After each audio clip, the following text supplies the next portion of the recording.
નજીક હજીરા ખાતે આવેલા આર્સેલર મિત્તલ નિપુણ સ્ટીલ પ્લાન્ટમાં આજે એક મોટી દુર્ઘટના સર્જાઈ હતી, જેમાં પ્લાન્ટના કોકો ગેટ નજીક ક્રેન તૂટી પડવાથી ઘટનામાં એક કામદાર વિનોદ પાસવાન, જે 45 વર્ષના હતા, તેમનું કરુણ મોત થયું છે, જ્યારે અન્ય 3 થી 4 કર્મચારીઓ ઘાયલ થયા હતા। ત્યારે આ ચારેય ઘાયલ કર્મચારીઓને તાત્કાલિક નજીકની હોસ્પિટલમાં સારવાર અર્થે ખસેડવામાં આવ્યા હતા।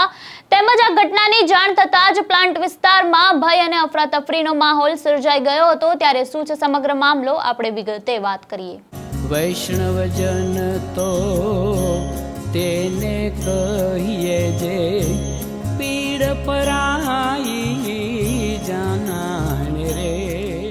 પ્રાપ્ત માહિતી અનુસાર એએમએનએસ પ્લાન્ટમાં સવારના 8 વાગે કામ શરૂ કરતા પહેલા તમામ કર્મચારીઓને સેફટી પ્રોસેસ પૂર્ણ કરવા માટે જણાવવામાં આવતું હોય છે। ત્યારે કર્મચારીઓ સેફટી બેલ્ટ પહેરીને કામ તરફ ચઢવા લાગ્યા હતા અને ત્યારે અચાનક જ અવાજ આવે છે, જે સમજાયું કે કોઈ ભારે વસ્તુ પડી રહી છે। ત્યારે દોડધામ દરમિયાન ક્રેન ટાવર તૂટી પડતા કેટલાક કર્મચારીઓ તે નીચે કચડાઈ જાય છે અને સમગ્ર ઘટનાઓમાં 2 થી 4 કર્મચારીઓ ઘાયલ થાય છે, જ્યારે એક કર્મચારી વિનોદ પાસવાનનું દુર્ઘટનામાં જ મોત થઈ જાય છે। ત્યારે તમામ ઘાયલ કર્મચારીઓને સારવાર અર્થે હોસ્પિટલ પણ ખસેડવામાં આવે છે।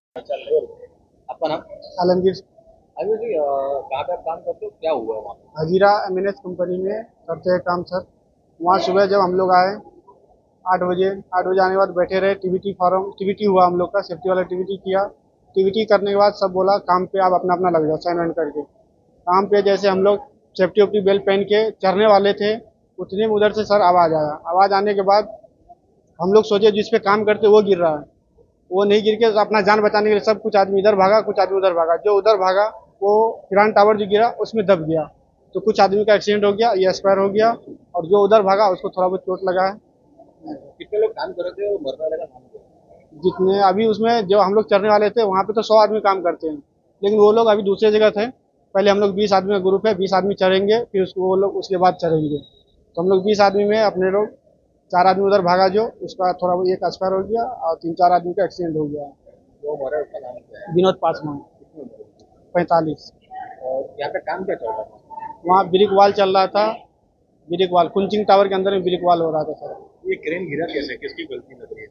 इसमें ऑपरेटर की गलती है सर, जो कल ऑपरेटर चला जाता गया उसकी गलती है। जब किरान टावर वो फंसा दिया, किसी में एक्सीडेंट हो गया, दूसरे किरान टावर में फंस गया, तो उसको खबर करना चाहिए कल ही। तो वो फंसा हुआ था, जब हम लोग सुबह आए तो देखे तो फंसा हुआ था।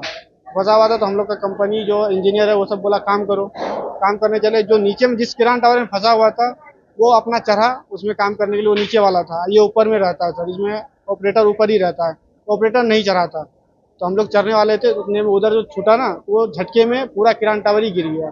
इसकी शिकायत की थी, ऐसी दिक्कत हो रही है? नहीं सर, उसमें ट्रेन में दिक्कत ऐसा आपने बताया था? नहीं, उसमें किरान से हम लोग को कोई लेना देना नहीं है। किरान जो चलाता है उसका, हम लोग उसके अंदर ब्रेक वाल करते हैं, तो किरान के बारे में हम लोग को मालूम नहीं। वो गिरा तो हम लोग को मालूम चला। ऑपरेटर कहाँ है?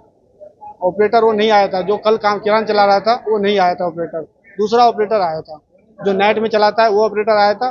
वो अपना फोटो खींच के ग्रुप में डाल दिया था सर। कितने बजे हुआ ये घटना? ये सुबह 10 बजे। કર્મચારીઓએ જણાવ્યું કે જ્યાં તેઓ કામ પર પહોંચ્યા ત્યાં લગભગ 100 જેટલા લોકો કામ કરી રહ્યા હતા અને અન્ય 20 જેટલા લોકો સીધા ટાવર પર જવાના હતા।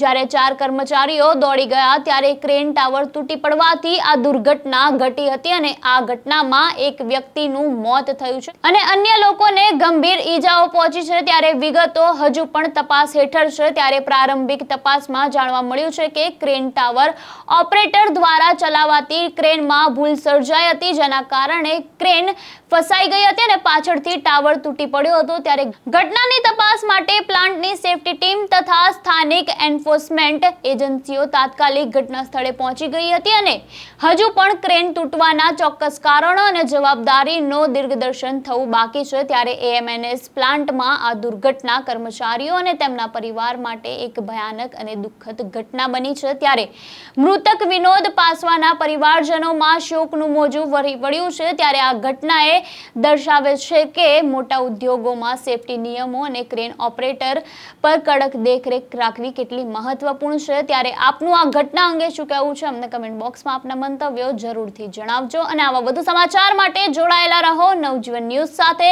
તેમજ વિડીયોને લાઇક, શેર, સબસ્ક્રાઇબ કરવાનું ભૂલતા નહીં. નમસ્કાર. વૈષ્ણવજન તો તેને કહીએ જે પીડ પરાઈ.